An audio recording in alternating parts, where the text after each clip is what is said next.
રાજકોટ જિલ્લાના ધોરાજી અને ઉપલેટાના કિન્નરો દ્વારા ધોરાજીમાં વિવિધ વિસ્તારોમાં વાજતે ગાજતે દાદાની ન્યાઝ અને ચાદર ચડાવવા માટે નીકળ્યા।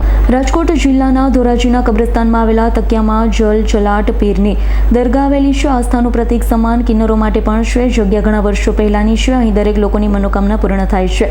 મનાય છે કે આ જગ્યાને ધોરાજી ઉપલેટાના કિન્નરો માટે અતિ વિષય અને કબ્રસ્તાનમાં આવેલા જલ જલાટ પીરની દરગાહ ખાતે દર વર્ષે ધોરાજી ઉપલેટાના કિન્નરો દાદાની ન્યાઝ અને ચાદર ચડાવવા વાજતે ગાજતે ધોરાજીના વિવિધ વિસ્તારોમાં નીકળી કિન્નર અખાડાના ધોરાજી ઉપલેટાના કિન્નરો દાદાની ન્યાઝ કરવામાં આવે।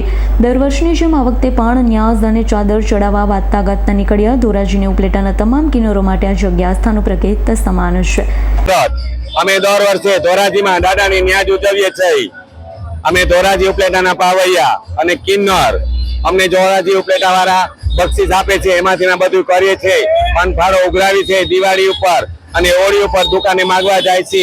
વરમાં 2 વાર સાતમ આઠમના તહેવાર માગવા નથી આવતા। અમને જો પબ્લિક ચાહે છે, અમે પબ્લિકને ચાહીએ છીએ અને પબ્લિક હાટુ દુઆ કરીએ છીએ અને અમે દાદા ચડાવે છે। બોલો જલજલા સાપીરની આશરે જગ્યા છે 700 વર્ષ પહેલાની।